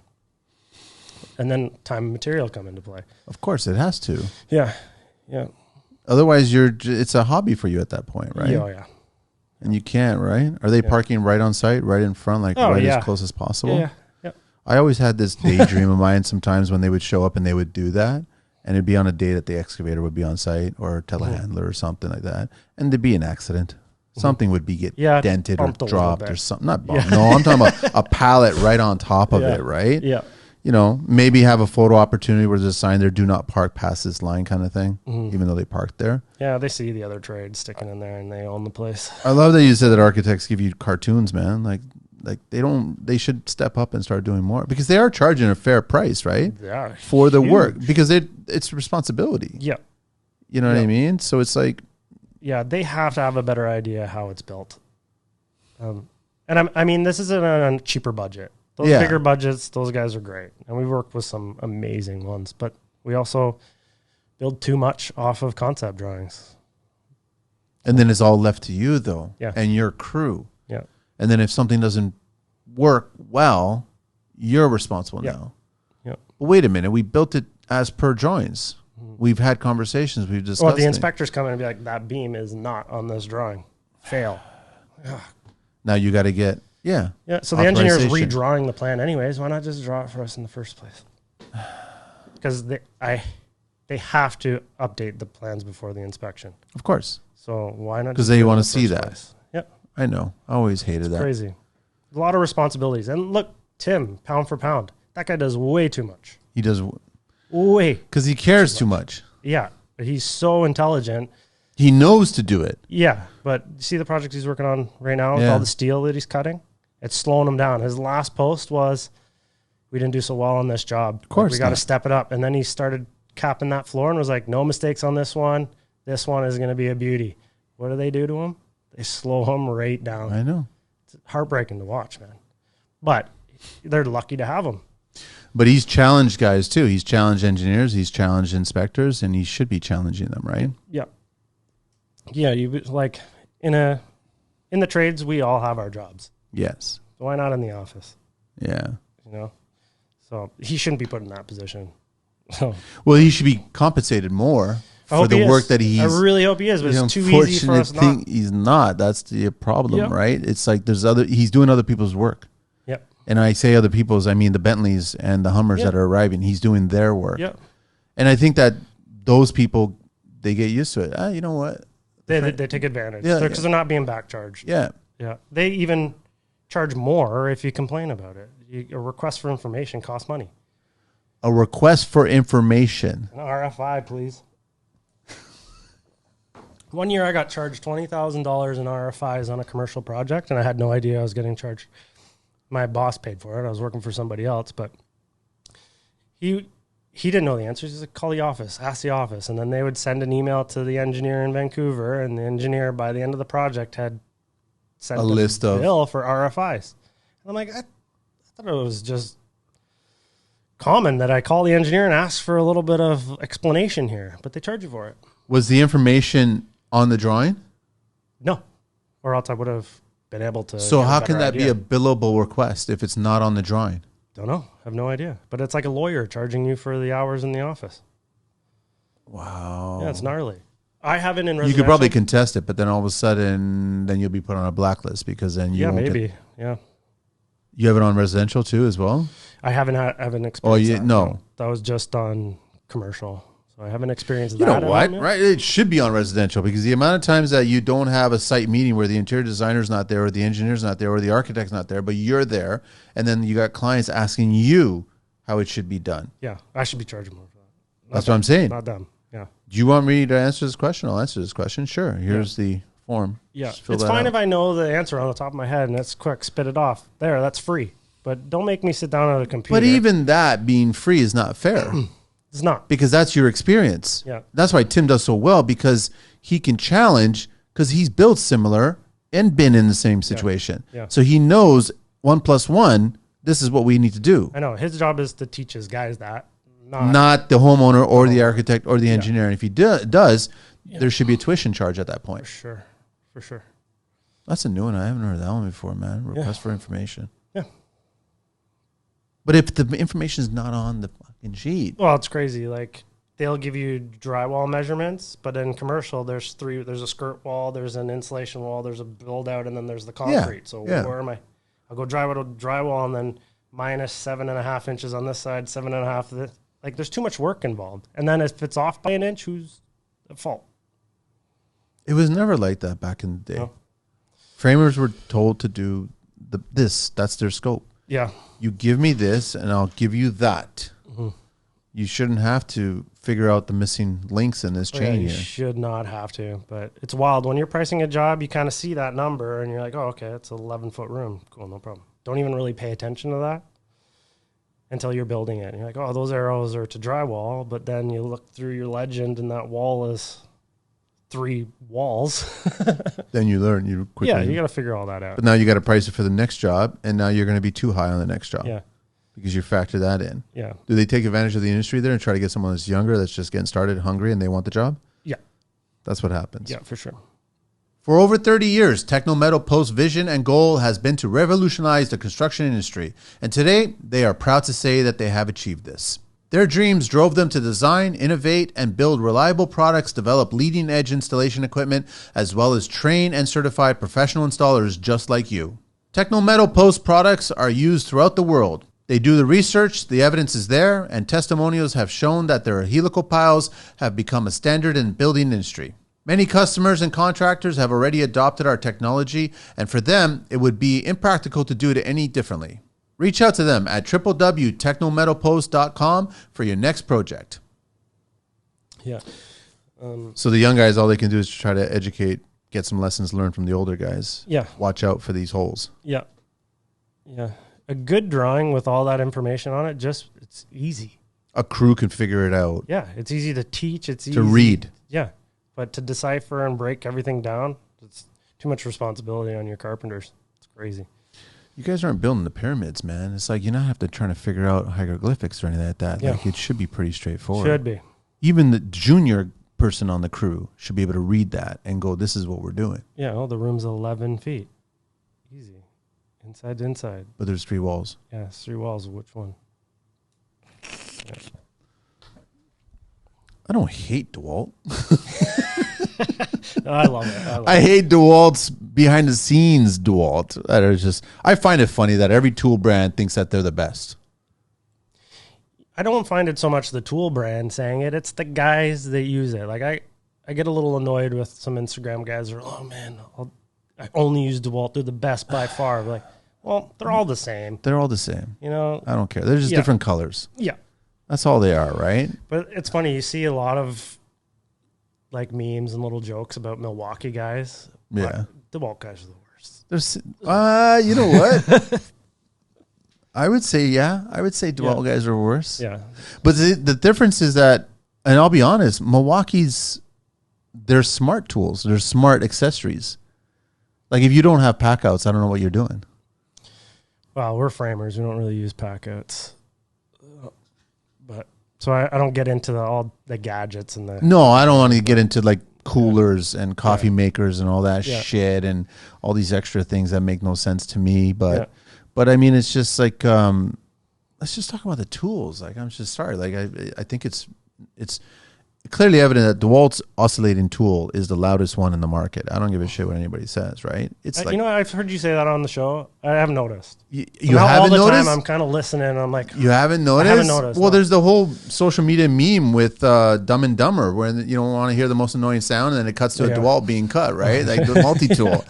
It's never been cut to a Milwaukee or to a Bosch or to a Fine. It's always been a DeWalt tool, right? Yeah. So I find it funny. I'm giving that meme probably once a month. If someone sends it to me, here you go, man. Nice. Well, I'm going to put them to the test. Maybe you're just so used to it that you don't realize. Yeah, I just think they're all awful. They're brutal. It's one of my favorite tools, though. It's the best. I don't know what we did before then. I guess it was just all hand cut, like really tight. I know. I don't know what the hell I did. I don't think we do a lot of. You were trying to do some really fine-tuned samurai sawzall work. Sawzall work. Bend that blade so it touches the floor. I mean, the cut starts straight and then it starts to go down, right? Yeah. Then you hit the tip of the blade and that's it. Done. That's it. Next blade now. Yeah. That's what we used to do before multi-oscillating tools, right? Yeah. That's too fucking funny. Yeah. That's the beauty of the industry, man. So that's why sometimes, man, when I'm looking at you guys and you guys come on the show and I do a little bit of research on you guys, I miss the site. I miss I totally miss it, man. It doesn't matter. Like, even though yours was cold, you know what I mean? Because you've done some work in some harsh environments, but I still miss the site. I miss being around and shooting the shit and people trying to figure out problems. And then I miss the brother and sisterhood of things, right? Everyone was like a team. Yeah. Everyone's got an objective and they love what they're doing. And it could be like strangers walking by and they're like fucking shivering. Like this, I don't want to be here. Or it's all muddy. Or it's all too hot, sunny, or sweaty. Yeah, we're all in it together. It's camaraderie. Yeah. You know, no one's different when it's everyone gets along. It doesn't matter, you know. And even when you get to the finishing stage, the rough stage, I still love seeing electricians, HVAC, and plumbers all getting along like a utopia, waiting for the unicorn to come around. Like you're like going, this is amazing. Everyone's getting along. Everyone's all working together. We're not butchering, beavering. You know, like we're trying to just, what's the best chase? What's the best way to do this shit? Yeah. The objective. Yeah. When's the last time you were on the tools? Last year. Oh, okay. So it was last year. Okay. Around this time. Okay. Would have been the last time, yeah. Like March would have been the year. Were you just doing renos? No, I'm not doing it. I'm doing this. Oh, in here. Did this work? No, I'm just doing the show. No, I mean, what were you doing a year ago when you were on the tools? I was doing a basement rental. Yeah. Yeah, I was just doing a basement rental, man. Yeah. So other than this, setting up this studio and cutting this stuff up. Yeah. Which, this was a pain. Yeah, I bet. Looks great. It was a pain, but it looks great. Yeah. No, I honestly, truly miss it, but I definitely think that there's an exit plan for everybody that gets into it. You can't say you're going to be like, Jim's almost 70, right? But he said on the show, what else am I going to do? Yeah, that's it. Like, I've tried to get out of the business a couple of times. Why? Because you felt that was your next step in life? Yeah, just getting a little older, and I've been framing is all I know. You know, it's like my body is getting banged up. But you know a little more than framing. A little bit, but it's just my comfort zone, and it pays really well. Like I put myself through university, and I was making good money at 19 years old. Like I didn't even go follow through with my degree because I was already making good money. What were you majoring? History. Yeah, I wanted to teach university. So I got my honors degree, but didn't go to teachers college, and because by the end of my degree, I was just like, I'm doing well. I got money in the bank as a student. None of my friends they don't have money in the bank. I'm buying everyone's beer. So I just stuck with it. But I've tried to get out a few times. But like, talk about construction life. Like I live and breathe this. I don't think I'll ever do anything else. Well, I'd like to try, but I will always build something. It'll always be there. Yeah, I'll always be building a cottage or doing something. Yeah, something you haven't framed yet that you want to frame. Speaking of back the days, I think it was Bob Vila's show. That's where I first learned about cheeking and log cabins and everything like that. Yeah. And I was fascinated by that shit. Cool. One day I'd love to do that. Yeah. Yeah, being all my time in the Yukon, I definitely fantasized about just walking into the bush there and building something. So yeah. Start with that tree. Yeah. Chop it down. Yeah. Yeah. Yeah, but I don't know. Like I always wanted to build a bridge, and I got the opportunity to build a bridge at a guy's house. So that was awesome. How long of a span? It was about 50 feet, a rounded one over a driveway from the guy's office in his house over to his yard because the driveway went underneath. It was beautiful. And it was all bamboo Japanese garden on the bridge. It's gorgeous. Wow. Yeah. It was one of the most expensive houses in Canada at the time. in West Vancouver. Just you and how many guys? 2. That's it? Yeah, we built a $50 million house in like 2 years. Yeah. That was I went from the laborer to the foreman in 2 weeks on that job, and they just left me there. It was awesome. And it was like, you just a sponge. You just like went in and Yeah. I'd done a little bit of framing for forming for about a year, but still was never left on my own at that point. I started that job and was left on my own with 2 laborers. And some days, like, the guys would come in from the Yukon and come and work with us on their days off. So some days we'd have like 5 or 6 on a pour day, or if it was slab day, but it was a beautiful house and just a few of us, and that's how you learn. And then there was a bridge on that property too. Yeah. I've never touched a bridge. I mean, I wish I had a picture of it, but I deleted my phone 3 years ago. I cleaned and then it didn't transfer over? No, I was at the airport trying to make room on my phone for a podcast, and I deleted my iCloud. Fuck. Brutal. Where is it? Where's the property? West Vancouver. Just got to make a trip out there, that's all. Yeah. Take a few photos of it, because I'm sure it's still standing and still looking great, right? Yeah, I look for it online all the time. Yeah. I just can't find anything. The guy that we built it for was a really private guy. I can imagine. So he probably scrubs the web. Yeah. He's like, I don't want anything being seen about it, right? So. Yeah. But that's pretty amazing, building that, taking care of that. Yeah, I was on that. I did a little bit of work on that Chip Wilson house in Vancouver. I was on there for a couple of days before I went to that. Holy shit. Job, yeah. Yeah. So I've been in some pretty big properties. You built a skateboard ramp or no? No, I should have said that. That's been on my list for years.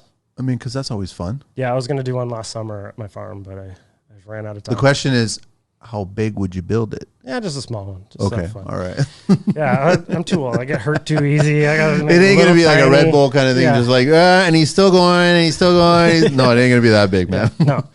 I was actually renovating a house in Saskatchewan like 2 years ago. I went all the way out there with my dog and all my tools, left the guys here.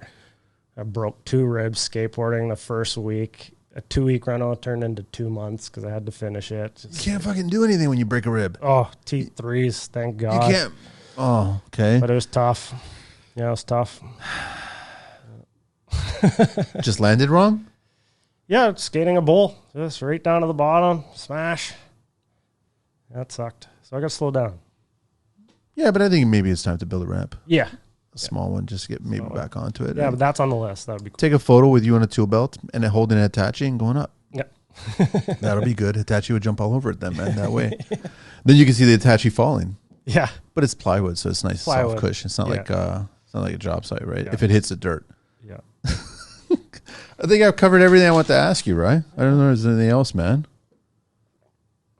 Fuck, I had a that's million questions I wanted to ask you. I thought it was going to turn into me interviewing. Oh, fuck. No, you want to ask me anything. Ask whatever you want to ask. I'm such a big fan of the show, Manny. Thanks, man. You're like our Joe Rogan or our Pat McAfee in this business. So it's an honor to give be the here, platform to you guys, man. I tell everybody, man, it's never about me anymore. It's always about you guys now. I enjoy meeting you guys and learning about what you guys are up to these days, right? Yeah. But we're all getting older too, right? Yeah, but it seems like you're bringing out the best in some of these guys that have been on the show. Like, we all want to step up our game, get on Manny's show.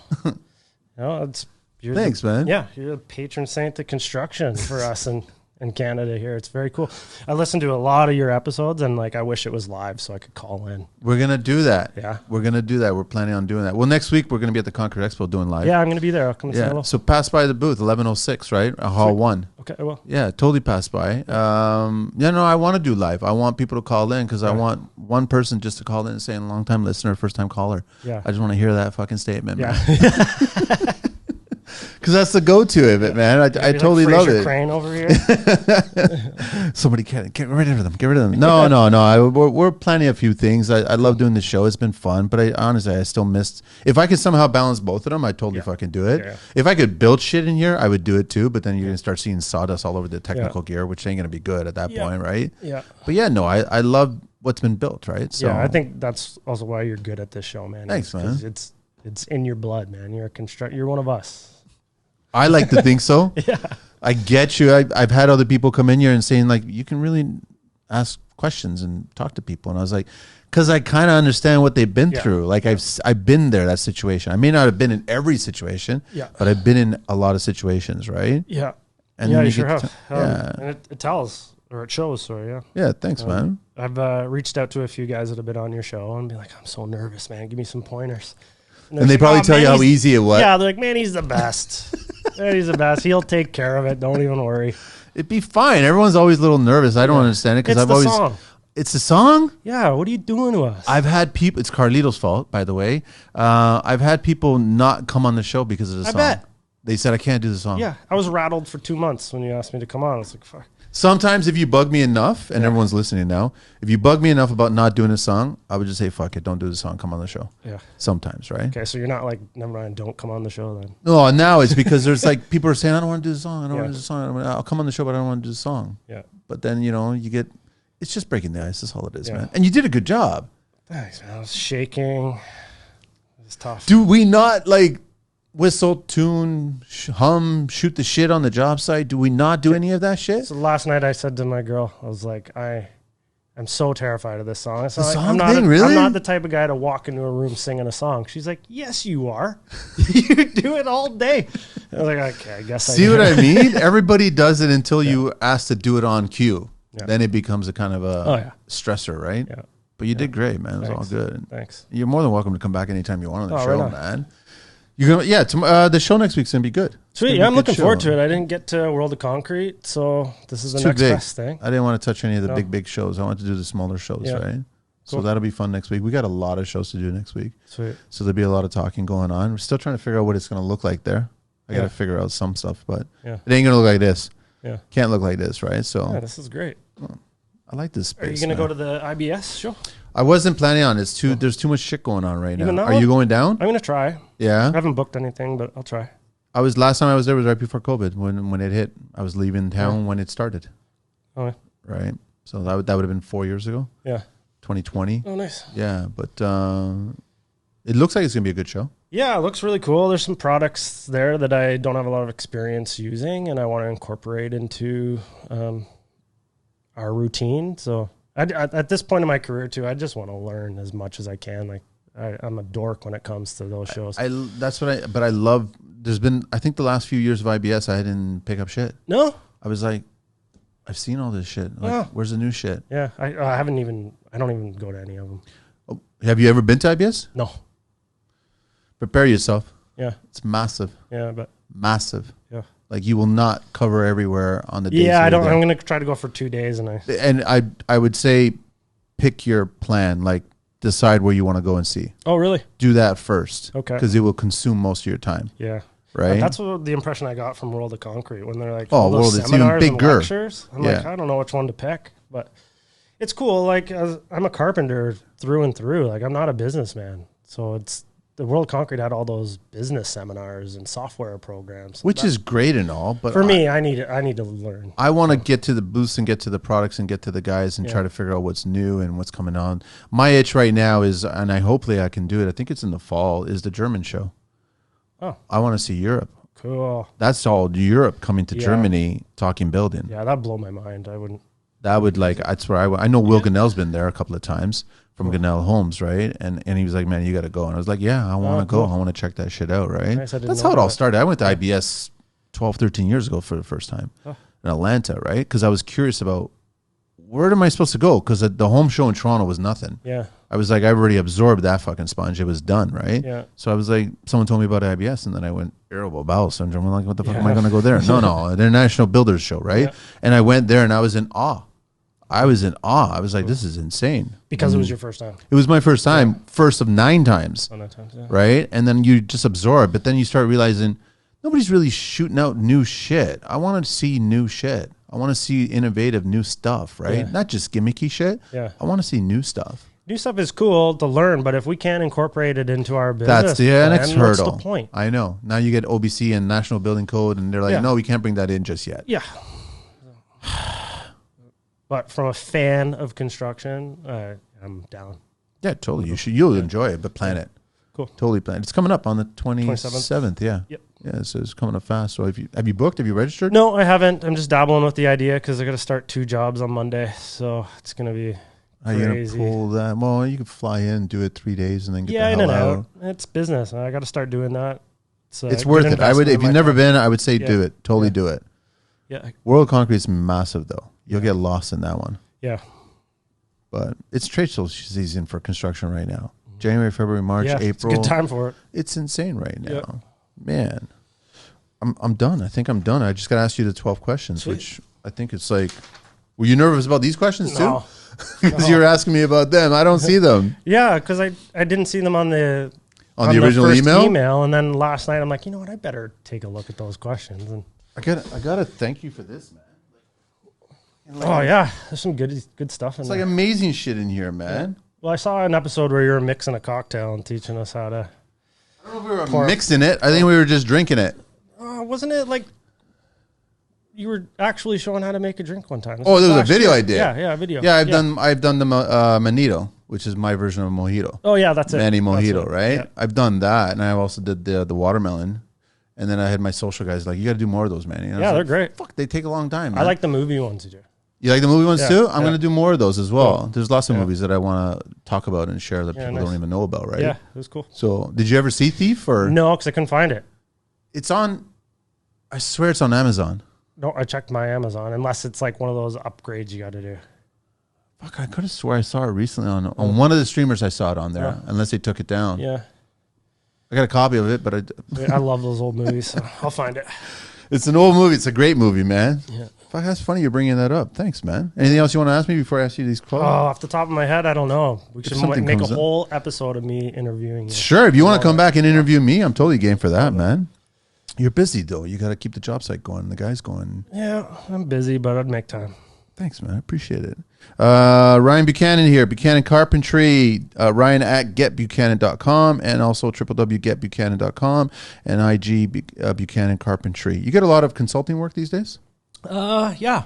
You get a lot of people interested Yeah, I in do. And that's the beauty of kind of Instagram right now.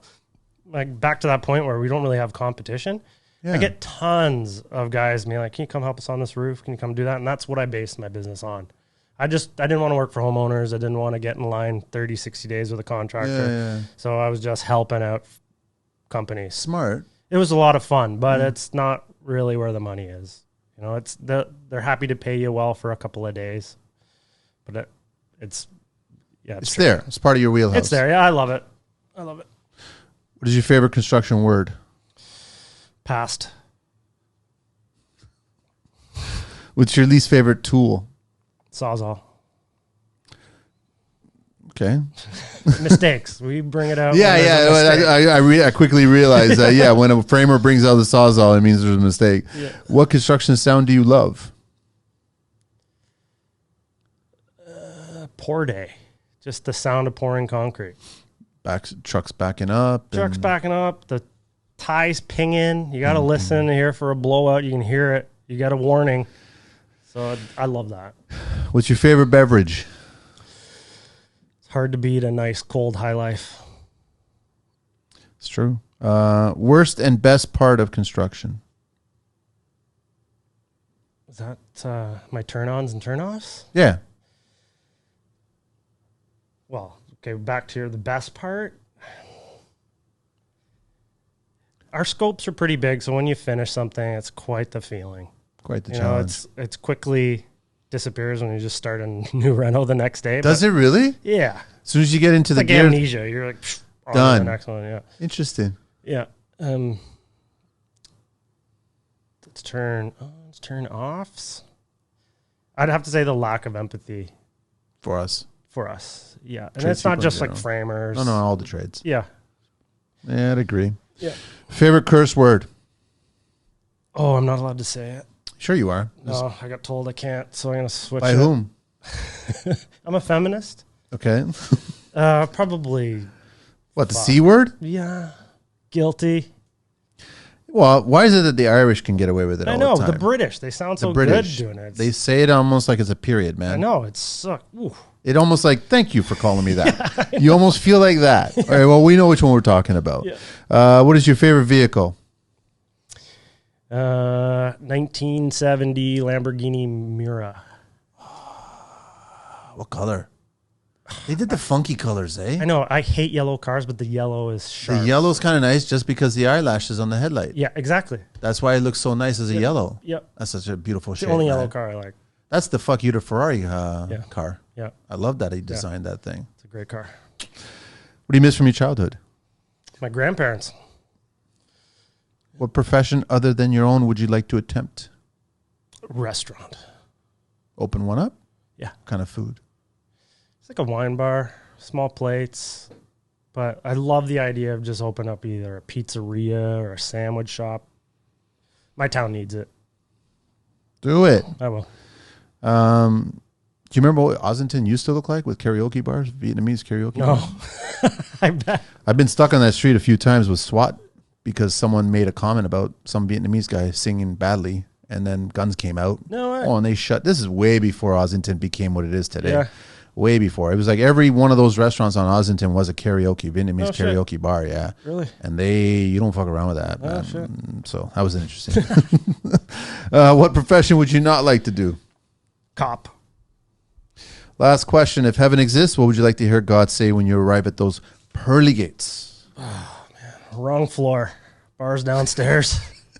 Wrong floor. Sounds boring up there. No, man. That sounds great. Ryan, thanks so much, man. Thank you, man. I know you're a busy boy and you got a lot going on. Say hi to everybody on the crew. And do they listen too as well? Or no.